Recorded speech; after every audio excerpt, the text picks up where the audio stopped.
everyone, this is Colleen Lemma, starseed astrologer and spiritual messenger from sacredsoulempowerment.com. And I'm here to do your weekly angel card reading for April 24th through April 30th, 2017. However, when I got done with the video, I realized that I forgot to discuss one important transit for the week, so I just wanted to make mention to please stay tuned until the very end of the video, because it's going to merge into a little bit of an explanation of the transit that I forgot to mention within the weekly video. So I will see you at the end of this video to explain what that is. Hello everyone, this is Colleen Lemma, starseed astrologer and spiritual messenger from sacredsoulempowerment.com, here to do your weekly angel card reading for Monday, April 24th through Sunday, April 30th, 2017. So this is the last week of April, and pretty soon we'll be moving into a new month and a new energy. So I'm also getting ready to do the May angel card reading. So be sure to stay tuned for that reading on my YouTube channel as well. So for this weekly reading, we're going to be using Doreen Virtue's Fairy Tarot deck. And your special message card this week, depending on your stone of choice, is going to be coming from the Magical Mermaids and Dolphins deck, which is also by Doreen Virtue. So let's go ahead and take a look at your stones of choice so you can decide what special message you'd like to choose for this week. So your first stone of choice, this is a beautiful green fluorite crystal. And the green fluorite crystal is helpful in drawing off negative energy and stress. It helps to cleanse and purify.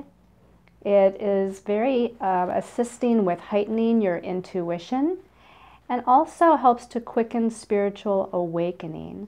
It also is very helpful in bringing up information from your subconscious so that it can be looked at and healed appropriately. All right, your second stone of choice is yellow calcite. And the yellow calcite helps to amplify and cleanse energy away that needs to be amplified and cleansed. It helps to heighten your own physical energy. It helps to remove stagnant energy within your body. It opens up higher awareness. It heightens your psychic abilities and channeling abilities, helps with spiritual development and your sense of willpower. And then your third stone of choice is blue celestite. And the blue celestite helps to connect you with infinite peace.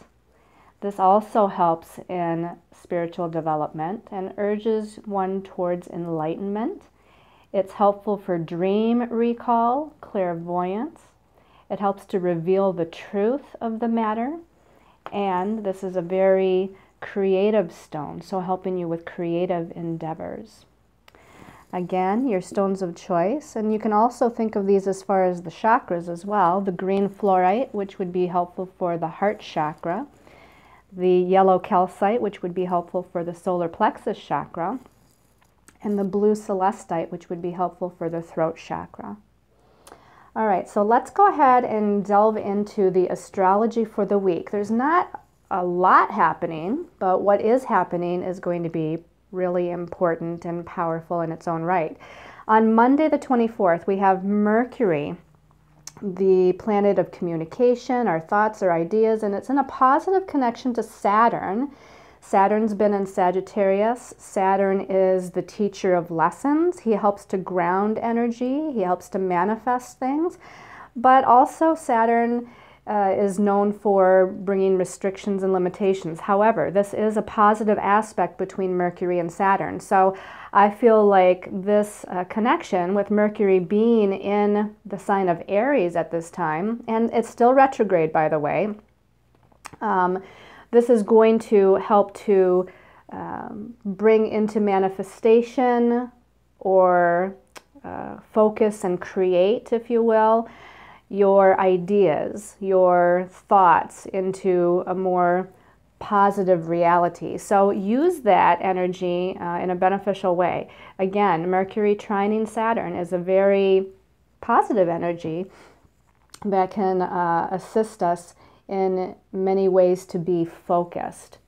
Okay, on Wednesday the 26th, we have a new moon at 6 degrees of Taurus. Now the sun just went into Taurus last week.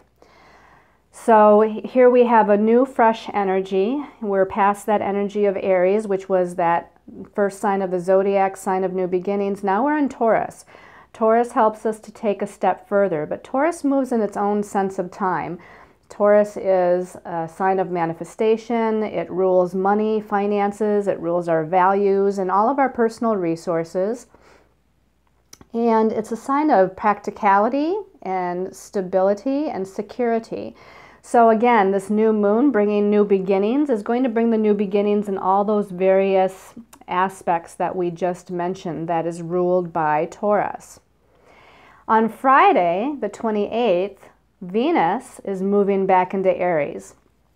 Now, if you remember, this whole month of April, we've had that Chiron, which is the wounded healer, and a challenging square connection to Saturn, which is considered a karmic planet, rules our karmic lessons, and again, he's the teacher of these lessons.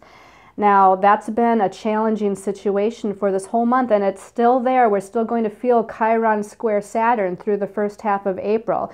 But where Venus came into the mix was Venus went retrograde in the sign of Aries some weeks ago, and it then went back into Pisces for a time. So if you remember me talking about Venus retrograding back into Pisces, then it was coming into connection with Chiron, which was setting off this divine feminine wound and our own sense of self-worthiness. Now that Venus has gone direct and it's moved finally out of Pisces, it's moved back into Aries on Friday the 28th, we're going to feel a lot stronger. We're going to feel a lot more confident. We're going to feel a lighter energy, if you will. That lighter energy is because Venus has finally moved away from the Chiron squaring Saturn, although again, we're still going to be having that aspect between Chiron and Saturn for a couple more weeks. Now, Venus in Aries, Venus rules the divine feminine, she rules love and relationships, she rules money and finances, she's going back into Aries. So again, it's this sense of strength, courage, confidence, individuality, take charge, being a leader. And again, this is the divine feminine energy. We might have new beginnings because Aries is the first sign of the zodiac, and so it represents that energy of new beginnings. So there may be new beginnings within relationships. Maybe we meet somebody new, or maybe there's a new beginning within an existing relationship in our lives. Might be new beginnings in regards to finances. A new opportunity might come in. Also on Friday the 28th, Mercury, which we talked about on Monday in that positive connection to Saturn, now Mercury is connecting with Uranus on Friday. And again, Mercury is in Aries as Venus goes back into Aries on Friday. Uranus is that planet of sudden, unexpected, redirection, freedom-oriented kind of energies. So I wouldn't be surprised if we have some unexpected communications with other people. There might be some surprising communications with other people. There might be chance meetings with other people. There might be new ideas, new inspirational ideas that come into your mind, messages that come out of the blue. Maybe those messages are something that you've been waiting for a long time and just kind of wrote off because you haven't heard. Or maybe this is just something totally new and unexpected. But whatever this is, I feel like this is a positive energy again. Again, bringing in some sort of surprising, unexpected kind of resource message idea into our lives. Now, also late Saturday, going into all day Sunday, and even into next week's reading on Monday, the moon's going to be in Cancer. And I don't always talk about the moon in the signs because it moves so quickly through the zodiac, but I felt like this was going to be an important time period. Again, very late Saturday, this is Eastern time, so you'll have to adjust as far as your time zone. All day Sunday and into Monday. The moon is in Cancer and it's setting off and connecting to all of these planets. It challenges Venus, and then it comes into a challenging aspect to Jupiter. It opposes Pluto, and then it is in a square or challenging aspect to Uranus, and finally, to Mercury, and then finally Uranus. So it connects with Venus, Jupiter, Pluto, Mercury, and Uranus. And all of these are considered some challenging aspects. The moon is our feelings and emotions. It's in the sign of Cancer, which is about home, family, our emotional body, and again, our feelings. So this is going to be a sensitive time. It might set off some sensitive situations with relationships because Venus is involved. Also, Jupiter is in the sign of Libra, which is the sign of relationships. So it might also have something to do with our belief systems because Jupiter rules beliefs. Again, with the opposition to Pluto, there's some sort of transformation energies that are happening. The square to Mercury might bring in some challenging communications where our emotions versus logic is kind of involved. And also, again, that square to Uranus. So I wouldn't be surprised if there's some unexpected communications or unexpected conversations that we're having with other people with that. Now, also a heads up for next week is Mercury goes direct next week. So that'll be in our next week's weekly reading, but yay, Mercury will finally be direct as it's been, in its retrograde motion. So things can finally start to unfold in a new and balanced way. Okay, so let's go ahead and take a look at our cards from our angels and guides. And I meditated and asked what we needed to know for this week. So let's turn over the first card. Okay, we have the Princess of Summer. And the message at the top says gentle, sensitive, kind, and inexperienced. Okay, Princess is like the page, and so she's a very young energy. It would rule like adolescence, children, adolescent age. And of course, the Summer card is our emotions. This is the sign of Cups, so this is like the Page of Cups in the traditional tarot. The message at the bottom says, a new relationship or emotional experience. It says, invitations to social events, a compassionate friend you can share your concerns with. So again, I feel like this is going to be involving emotional situations within relationship matters. This could be relationships of a romantic nature or friends or family situations. I feel like this could even involve children, again, because it's the page and that's a younger kind of energy. So this might be very home and family oriented to where we're having some sort of emotional concern, but it doesn't necessarily even mean it's a concern. It's just an emotional energy. We'll have to look at the next two cards to see maybe what this is all about. But definitely when we're dealing with, again, having this sense of being sensitive and compassionate and loving with our conversations and communications with other people. I feel like this is something to where maybe we need to air out emotional concerns. So if you've had something that you're holding on to or not communicating, this might be the week where we finally decide that we need to have that conversation with that significant friend or loved one or romantic partner in our lives, that we need to clear the air about something that is weighing on us emotionally. Let's go ahead and take a look at the second card for the week. Okay, so this is Major Arcana number 12, and in this deck it's called Awakening. And the message at the bottom says, change the way you are looking at the situation. Embrace your uniqueness, a temporary pause in the action. And if you look at the imagery here, you can see that this fairy is hung upside down by one foot. So in the traditional tarot, this is the Hanged Man. And the Hanged Man is often about looking at things from a different perspective, seeing things from a different vantage point. And that's what this Awakening card suggests as well, is that we need to awaken our mind, expand our belief systems, and look at the circumstances and situations that is happening in our lives from a different perspective. We need to maybe expand our belief systems to incorporate a new way of understanding something. Again, as this fairy is hung upside down, it's not a negative per se, but this fairy is seeing the world from a different angle. And that's exactly what we need to do. And even in looking at things from a different perspective and being, again, hung upside down, so to speak, we can see this fairy has a beautiful crown of golden light around his head. So he's being enlightened. There's something here, again, this awakening that's taking place. That's why the card is called Awakening, because there's this evolution that's taking place. There's this growth that's taking place on the belief system or the mental realm level that's allowing this opening up of crown chakra, new ideas, new perspectives to be taking place.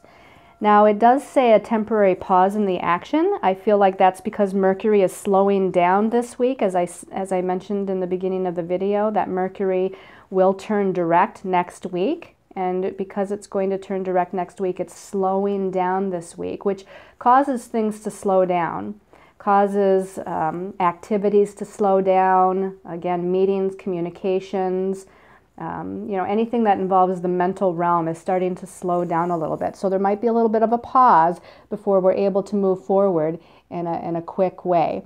The other thing that draws my attention here is the yin-yang symbol. So it's very important to stay balanced this week. Balance the masculine and the feminine energies. Balance the physical and the spiritual realm this week as you move forward. Let's take a look at the last card for the week. And the last card, wow, that's a great card. This is the Ace of Autumn. And this is like the Ace of Pentacles in the traditional tarot deck. The message at the bottom says, a windfall of money, advice, or assistance from others. A very successful project, a happy change in your career. Wow, that's really exciting. And this is just like the new moon in Taurus. The Earth card, or this Earth card here, the Autumn card, which is again the Pentacles or the discs in the traditional tarot, is very much vibrating to this new moon in Taurus that we're having, because Taurus is an earth sign. Taurus does rule possessions and finances and money and our values and things that are tangible, things of an earthly nature. And that's exactly what this card is about too. It's a new beginning. The Ace is a new beginning. The new moon is a new beginning in the realm of the earth, in the realm of the material aspects of life, which is why this talks about a windfall of money, advice, or assistance from other people, and success in projects, success in career, success in those things that are tangibly being worked towards, where we're trying to manifest something in our lives. So this is a very positive card to end the week with. It truly shows a new beginning. I feel like all of these cards are very positive. Even this first card here, having an emotional conversation, something that involves our emotions here, something to where we need to be gentle and feminine and sensitive and compassionate. But again, we're looking at things from a different perspective. So whatever this conversation is about, or whatever the qualities of this card emanates here, it's about, again, kind of changing your perspective on things, on what's happening in your life, on how the relationship is going, or how the career is unfolding. Whatever it is in life, look at it from a different perspective. Know that things are slowing down because Mercury is getting ready to turn direct next week, and we're getting ready again for new birth, new beginnings, new opportunities, some success, some abundance and prosperity in some way, shape, or form this week. So this is very, very positive. All right, let's go ahead and take a look at your special message card depending on your stone of choice. So we're going to take a deep breath together, and we're going to call in our angels and guides, the archangels, the ascended masters.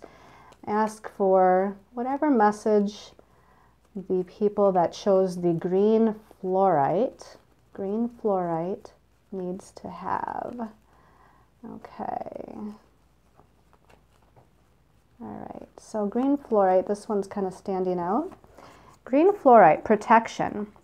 And it says, you, your loved ones, and your possessions are safe and protected by heaven. Now, the first thing I thought of, or the first thing that came into my mind when I turned this over, was that there's something regarding the home and family, a home and family situation that's happening, something that affects the entire family, something that you've, maybe been going through on a family level. And again, this is a card saying that your angels and guides are protecting you, they're guiding you, you're safe, your children are safe. This wonderful mermaid woman is holding a child in her arms. So know that everything is going to be okay. Know that you're divinely guided and protected. I feel like it could have something to do with a financial situation as well. So that could be anything from a home matter, maybe relocating, or something to do with the home and money and finance. This could be about someone's career, whether it be, you as the mother or your partner. This is something to where a financial matter may be resolved or soon going to be resolved. And again, you're divinely guided and protected as you move forward. Know that you're safe no matter what's going on. All right. For those of you that chose the yellow calcite, so let's give these a little bit of a shuffle and ask for the message for yellow calcite people. Okay, this one's starting to pop up, so I'm going to choose the yellow calcite soulmate relationship. All right, so we thought that maybe this week maybe has something to do with relationship matters. Now, this could be, again, a soulmate of a romantic nature. It could be a family soulmate relationship, a friendship soulmate relationship. The message at the bottom does say new romance with a spiritual basis is here for you now.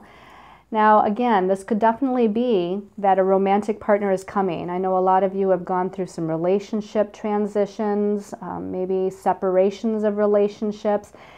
This is telling you, the universe is telling you that a new person is on the way, a new relationship is on the way. Don't know if it's going to manifest this week or not, but it's starting to manifest behind the scenes on the spiritual level, okay?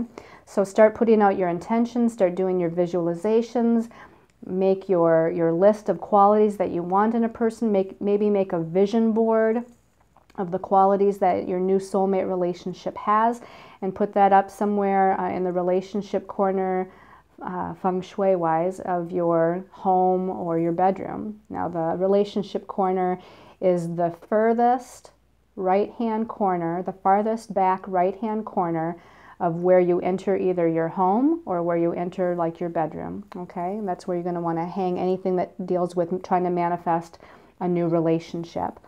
But again, other than it being a romantic relationship, I still feel like we're coming together with soul family. We're starting to meet people in our soul tribe and our soul family. And there's a highlighted aspect here that's coming up within some sort of soulmate relationship for you. And it looks to be a very positive kind of nature, a coming together of energies, shining down of the light of God's source energy upon that soulmate relationship for you. All right, and then for those of you that chose the blue celestite, okay, so asking for a message for blue celestite. This one's calling my attention. Self-forgiveness. Okay, so it says, let go of old guilt and remember that you're God's perfect child. So I feel like we have had such a positive message this week with the fairy tarot cards that there might still be something you're hanging on to that just really needs to be released and let go, preferably before the new moon on Wednesday. So if you can take Monday and Tuesday when we're in the dark of the moon and do some healing work and release any lower vibrational thoughts or emotions or belief systems or patterns that you're holding on to that are no longer beneficial for you. Don't hold on to any guilt of the past. Forgive yourself. God forgives you. There's never any judgment with God. And so, you know, in order to allow yourself to move on and manifest the biggest, brightest, most wonderful future, you have to believe that you're worthy and deserving of that, and you are worthy and deserving of that. So again, forgive yourself, let go of the past, forgive other people, let go of those energies, pull those cords, and allow yourself to be free and clear to manifest this wonderful new prosperous beginning that shows up here towards the end of the week. All right. So I hope you've liked this weekly angel card reading. Again, the monthly May angel card reading will be up soon on my YouTube channel under Colleen Lemma. Make sure to take a look at that. And for all of you that share and subscribe and comment and like my videos, and also my Facebook posts under Colleen Lemma and my other page, Sacred Soul Empowerment, thank you so much for all of your love, all of your wonderful positive energy. All the support that you give me is very, very much appreciated. So I send you all much love and light and many, many angel blessings. Hello everyone, this is Colleen Lemma from Sacred Soul Empowerment, and as I mentioned at the beginning of this weekly angel card reading video, I forgot to mention in the main part of the video one of the very important transits that we have going on this week.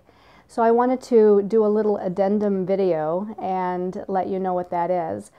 This is about Saturn squaring Chiron, and I know you've heard me talk about Saturn square Chiron for a long, long time, and that's because those two planets are slow moving enough that they've been very close together for the whole month of April. However, they're actually coming to a head on April 30th. So April 30th is when Saturn, which is the ruler of karmic patterns, the third dimension, he's known as the great teacher, and he's also known as the Lord of Karma. So very karmic energies and old kind of patriarchal energies, again third dimensional energies, come up with Saturn. Now Chiron, as you know, is the wounded healer and the shaman. He's where our greatest wound from previous lifetimes is within our psyche, but he's also where we can heal those inner past life wounds within our psyche, within our emotional and mental and even physical bodies. So now this particular transit actually took place for the first time in December of 2016. So if you can remember back to December 2016, that was when we had our first Saturn-Chiron square. Now here in this month of April, again specifically April 30th, although we've felt it all of this month because they are so slow moving that they've been within what we call within orb of one another for the whole month of April. So on April 30th it becomes connected exactly again, and we're even going to feel this into at least the first half of May as they start to separate, but it's going to take a while for those energies to separate to the extent that they no longer are affecting one another.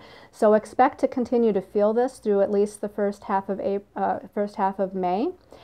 And then we do have a third time that Saturn and Chiron will come back together exactly, and that will be in November of 2017. So you'll hear me again later in the fall start to mention Saturn and Chiron as they come together again to form their final and third square. So I hope you like this weekly angel card reading. Remember to also tune into the monthly reading that will be up very shortly as well. So many blessings of love and light to all of you, and namaste.